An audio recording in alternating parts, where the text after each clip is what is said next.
Hello everyone, hope you're doing well. Today we are back on the Drone Age dev server and it's time to have a look at the new ATGM vehicle for China.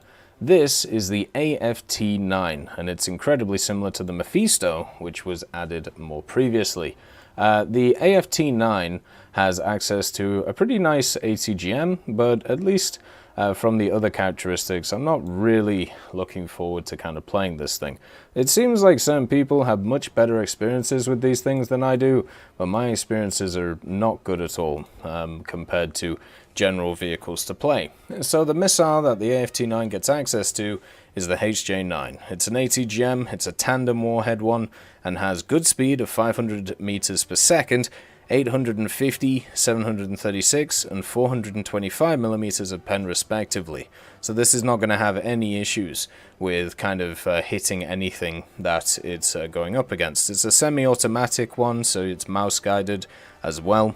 So this is a really solid missile. It's going to be very good to use. It does also get access to thermals for the gunner, which is quite nice.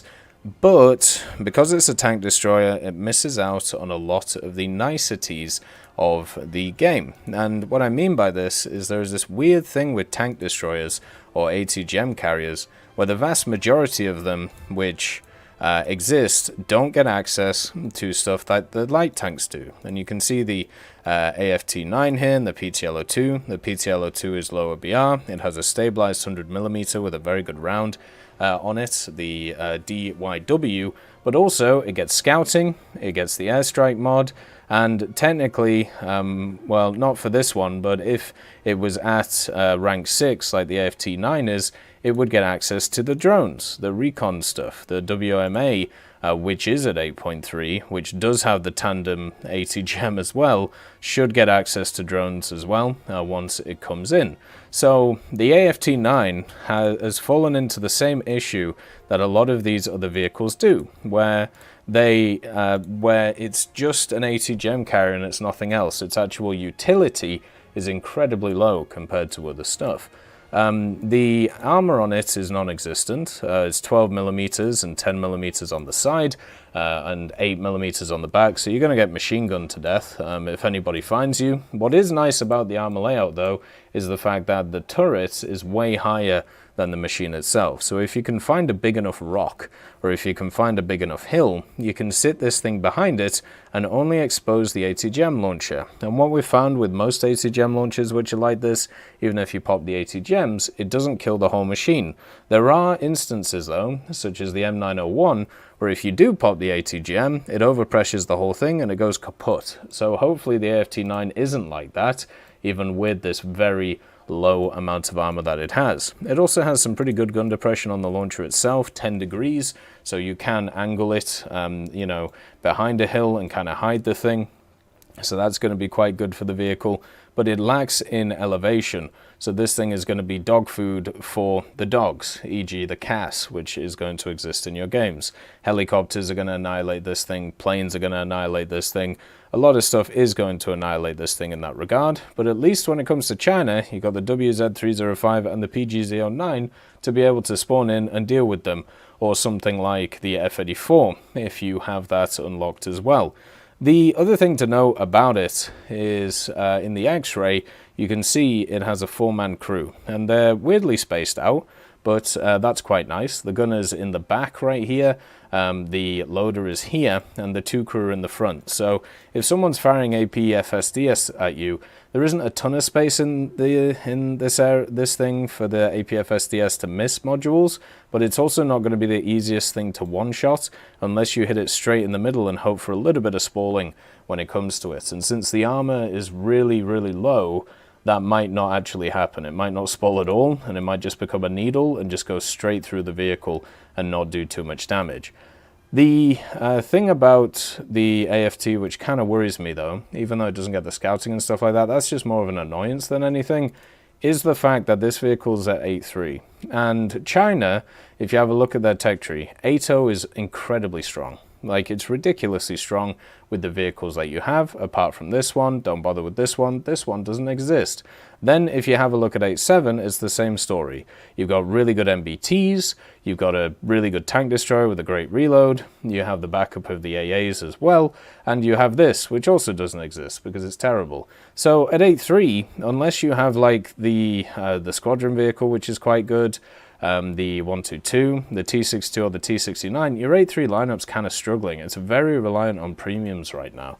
So if you're using the AFT-9 as like a banger, as like a primary vehicle, then I feel like it's going to come up short because it's going to just get blasted by MBTs that exist around the BR. But as a supporting vehicle or a specific map vehicle, you know, one which has got quite a lot of hills or quite a lot of rocks on to hide behind, I can see it actually being pretty useful if you don't get spotted while going to your positions. The vehicle has access to a 290 horsepower engine, which seems light, but the vehicle overall is only 14 tons, so it's completely fine for it. And also it can go very fast forwards and can hardly go backwards at all, which is a bit of a problem. So trying to reposition might be a bit of an issue with the machine in its entirety. Another thing to mention about, you know, the whole setup of it, the engine is fine, transmission's fine, but it's a wheeled vehicle. So that means on certain surfaces like roads, you're going to be very quick, you're going to be able to move around the place very well. In mud and on general other areas like that, you are going to be really, really slow. So once again, incredibly map dependent on this thing, if it's actually going to be useful or if it's going to be kind of dead weight in your lineup. And that's not really what you want from vehicles. Like, you want them to be more useful, personally. Like, you want them to have a variety of uses, so whatever situation you find yourself in, it's going to be a bit better. Like, the fact that this thing is at the same BR as the Object 122 kind of hurts me, because I actually really liked the 122 to play with, and it has the AT gems on top of the gun as well. It just doesn't have the thermals. So the actual look of the machine is quite nice, and with the speed that you can get to, like, it's not too shabby. It does have access to thermals, as we talked about, and the turret itself, I believe, can go 360. The actual thermals or the optics are only Gen 1 thermals, but that's good enough at 8.3 to be able to see anything and to be able to sort stuff out. But the thing that is just constantly going through my mind is, why do I take this thing over like a PTL-02? Like, the PTL-02 is probably a little bit more cumbersome, you know, it's not as fast around the place, but at the same time it offers so much more than this vehicle in the terms of the gun. You know, it has better thermals, it has scouting, it has smoke grenades, which this thing also has, but only 8 of them in total. And even like looking at the premium side of things, the WMA is one of those vehicles which kind of offers pretty much way more than this vehicle in its kind of entirety, unfortunately. Oh dear. The might of China has unfortunately run into a trench, and therefore everything is done for. But we're away. So you get 4 shots, and then after you fire those 4 shots, you have to reload. This thing has a pretty interesting reload, so it just goes down. It takes absolutely ages to reload it compared to a lot of other AT gem launchers, but at least it means that your silhouette's a lot lower once it reloads, and then you can see how long it takes to pop back up to get into position to fire. But it's completely fine. The missiles are wire guided, so IRCMs are going to disrupt it. So you're not going to be able to kill Drozds, you're not going to be able to kill Brennises. You know, Brennises being at least one of my favorite vehicles when it comes to this stuff.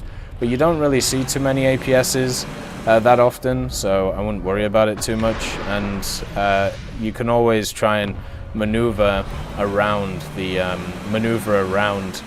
the IRCM and try and hit it from the side, which is something I've tried to do in the past and been quite successful at. But yeah, so the vehicle is looking okay. I just feel like there are so many better options to use instead of it around its BR at the moment. As always, I hope you have a wonderful day, and I'll see you next time. I'd just like to thank Nicholas Richardson, Elove Goat, Pyman675, Winter Scientist, Merciless Reaper, Jerry Prevolt, Megadino King, Orange Tail, Teddy, John Ryman, Universe, Ambrosius McClellan, Daniel Stanton, Moxie, B. Young, Uncle Bean, Sem Arslan, Derek R., Bareen, Lafouche, and Samuel Slick for supporting the channel.